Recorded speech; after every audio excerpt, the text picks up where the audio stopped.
ভারতকে সাবধান করে দিচ্ছি, বাংলাদেশের দিকে খবরদার কুনজর দিবে না।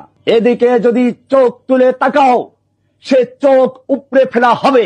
এদিকে যদি পা বাড়াও, সে পা ভেঙে দেওয়া হবে। এদিকে হাত বাড়াও, হাত কেটে নেওয়া হবে।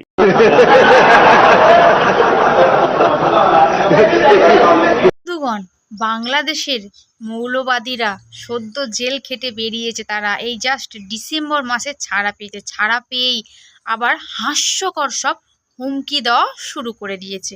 তো কি হুমকি দিচ্ছে তোমরা শুনেছো, যে এদিকে চোখ তুলে তাকালে চোখ তুলে নেওয়া হবে, হাত দিলে হাত কেটে নেওয়া হবে, আরও কত কি বলছে। পার্ট বাই পার্ট তোমাদেরকে দেখাবো। শুধু এ নয়, আরও অনেকেই আছে, অনেকের কথা তোমাদেরকে আমি আজকে শোনাবো। আবার একজন আবার কি বলছে, সে একজন মৌলবী হয়ে বলছে যে ভগবান বলে কিছু নেই, ভগবানকে ডাকলে নাকি পাওয়া যায় না, তাদের আল্লাহকে ডাকলে নাকি পাওয়া যায়। আরও অনেক অনেক অনেক কিছু বলেছে। এতদিন তো বাংলাদেশের মন্দির ভাঙছে, ঠাকুর দেবতা ভাঙছে, সেগুলো করেও তাদের কোনো কিছু হচ্ছে না। এবার আমাদের ভগবান আছে কিনা, তার অস্তিত্ব আছে কিনা, সেটাই তুলে ধরছে। পার্ট বাই পার্ট তোমাদেরকে দেখাবো, তোমরা পুরো ভিডিওটা দেখতে থাকো। পার্শ্ববর্তী রাষ্ট্র ভারত এই খুনি হাসিনাকে আশ্রয় দিয়েছে, আমাদের অখণ্ডতাকে নিয়ে ছিনিমিনি খেলার চেষ্টা করে, তাহলে আশেপাশে যা রয়েছে সবকিছু ভেঙে ছাড়খাড় হয়ে যাবে, কেউ বাঁচতে পারবে না। ভারত এবং ভারতের রাজনীতিবিদদের বলবো, বাংলাদেশের উপর কুদৃষ্টি আপনারা দিবেন না।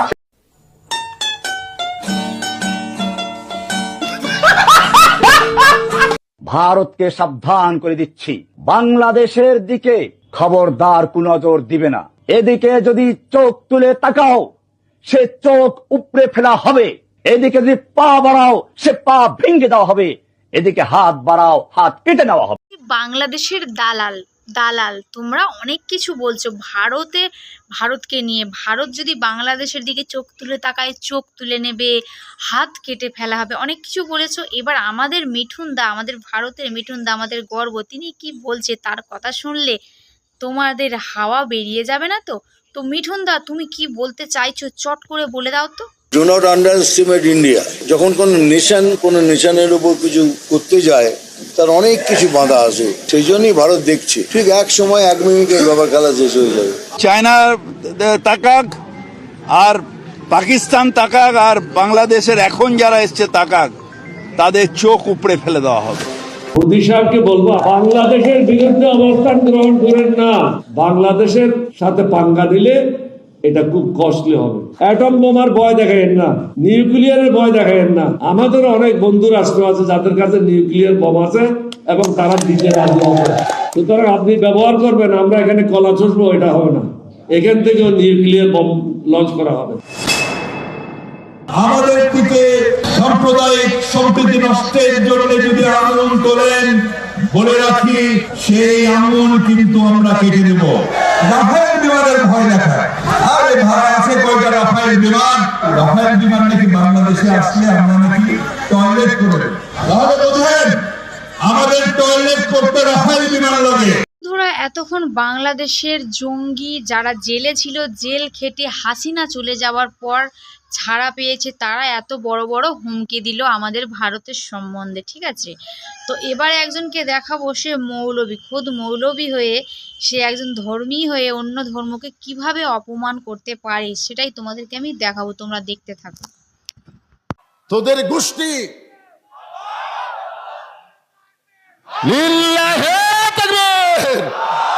ওদের গোষ্ঠীর নাম হলো নমরুদ। জোরেকার নাম কি? নমরুদ। তো ভারতের হিন্দুরা যখন আমাকে পারমাণবিক বোমা মারবি, মনে করেন মানলো, বিমানত থেকে মানলো, বাংলাদেশে পড়াই মিষ্টি তরমুজ হয়ে গেল। আচ্ছা, আমাদের জাতির পিতার জন্য যদি আগুনের সেই লেলিহান শিখাকে শান্তির বাগান আল্লাহ বানাবার পারে, তাহলে মালওয়ানের বাচ্চাদের পারমাণবিক বোমাকে আল্লাহ তরমুজ বানাবে, ভাববি না? মানে মাটি যেই পড়িছে তরমুজ, বোমা পড়ে তরমুজ হলো। আমাকে অনেক সন্তানের তরমুজ খাবার পাচ্ছে না, বাড়ির থেকে বটি চাকু লিয়ে যায়, কাটতেছে আর খাচ্ছে, কাটতেছে আর খাচ্ছে। দূর থেকে দূরবীন যন্ত্র দিয়ে, অনুবীক্ষণ দিয়ে দেখি, কে রে হামরা মান্য বোমা, এরা কাটিয়ে খায়। আরে ভগবানের জাত, এরা হলো আল্লাহর দল। ধরে খান কথা ঠিক কিনা? তাহলে আসে দেখ, আমি কইছি কমেন্টে, তোমরা বর্ডার খুলে দাও, বর্ডার খুলে দাও, খালি ঢুকুক। শাহজালাল ইয়ামিনের বংশধরকে দেখে যাক, ধরে কোন কথা ঠিক কিনা? খাজা মঈনুদ্দিন চিশতি রহমতুল্লাহ চাপাত পড়ে পিতি রাজ্যে হারে পড়ে গেছে। জোরে কোন কথা ঠিক কিনা? এই শালা মালওয়ানের জাতিরা বোঝে না যে আল্লাহর জাতির কি ক্ষমতা। খালি আশা দেখ রে পাগলার, আশা দেখ। কি ভারত যদি আমাদের পারমাণবিক বোমা মারে, যে কিছুদিন হলে ভারতের কয়েকটা পাতি নেতা চিল্লাচিল্লি করতেছে। আজকে আবার ফেসবুকে দেখলাম ওরা নাকি বর্ডারের দিকে গাড়ি নিয়ে আসতেছে, অস্ত্র নিয়ে। দেখেন আজকে, আপনারা তো মুরব্বী মানুষ, ছেলে ফেলে যারা, তারা মাঝে মাঝে ফেসবুকে দেখে। আজকে দেখলাম যারা শত শত গাড়ি বাংলাদেশের বর্ডারের কাছে আসতেছে, ওই হাসিনাকে রক্ষা করার জন্য গোটা বাংলাদেশ নাকি এরা শেষ করে দিবি, জয় শ্রীরাম করছে আর সামনের দিকে আসতেছে। আমি কইলাম মালওয়ানের জাত, তোরকে পাওয়ার যে কি আমি নিজের চোখে দেখছি। আমি কাজীপুর পৌরসভার মধ্যে গাড়ি থিয়া নদীর ওই পারে আমার মাঝনা বাড়ি মাহফিল। আমাকে বললো, হুজুর গাড়ি তো আপনার ওখানে যাবে না, নৌকার যাওয়া লাগবে। এমন একটা বড় নৌকা, 100 যাত্রী নৌকার ভিতরে। নৌকা যখন নদীর মাঝখানে, এমন সময় আসমানে কালো মেঘ করে একটা বাতাস শুরু হলো। যেই বাতাস শুরু হলো, ওই নৌকার মধ্যে 2টা হিন্দু ছিল। ধরেখান কি ছিল? ওই 2টা হিন্দু আমার কাছে আসলো। আজকে হুজুর আসমানে কালো মেঘ করে যে বাতাস শুরু হচ্ছে, কিছু করেন। আমি বললাম কি করবো ভাই? বলে হুজুর আজান দেন। আমি কইলাম কে রে ভগবানের জাত, তোরা মুসলমান আজান কেমনে বুঝি? হুজুর আমাদের বাড়ি হলো মুসলমান এলাকা, এরকম বিপদ যখন আসে আমরা ভগবান ভগবান করে মুখের ফ্যানটা তুলি, কাম হয় না। কিন্তু ওই মসজিদের মুয়াজ্জিন একবার আজান দিলে কমে যায়, 2বার দিলে ভালো হয়। হুজুর আজান দেন হুজুর। আমি বললাম তোকে ভগবান কি কর হুজুর? ভগবান কোনোদিন সব জাগাত, ভগবান জাগাত, আর মুসলমানের আল্লাহ হলো সব জাগাত। জোরে কোন ঠিক কিনা? তোরা ভগবানের জায়গা ছেড়ে আল্লাহর জায়গাতে আসলে ফেরত যাওয়ার পারবো? খালি আসিয়া দেখ, খালি আসিয়া দেখ। সিলেটের শাহজালাল গৌর গোবিন্দকে যেভাবে তাড়াইছে, আশা করা যায় বেশি বকওয়াস করলে ভারতীয় মুসলমান, বাংলাদেশেও মুসলমান, পাকিস্তানেও মুসলমান, সব মুসলমান একত্র হয়ে পৃথিবীর মানচিত্রে কোনো মালওয়ান থাকবে না। জোরে কোন কথা ঠিক কিনা? যে ডোজ দেওয়া দিছে, হাইরে বিসমিল্লাহ করে যদি মারে ভাই, একটা ভগবানের জাতির বাঁচার বুদ্ধি নেই। জোরে কোন কথা, কথা কন না খান, একটু জোরে বলেন। দরকার জীবন দেব, কিন্তু কোন বাতিলের সঙ্গে মুসলমান আপোষ করবে না। জোরে কোন কথা ঠিক কি না? আরে লক্ষণ সেনের মতন যে হাসিনা বাংলাদেশ পড়লে গেছে, আর সেই হাসিনা গিয়ে তোরা বাংলাদেশে যুদ্ধ করবো? আয় ডোনাল্ড ট্রাম্প যেদিন ক্ষমতা ভোটে জিতলো, বুঝলেন, সেদিন মোদী সরকার ভাবছিল যে ডোনাল্ড ট্রাম্প তখন জিতিছে, এখন হাসিনা সহজ হবে।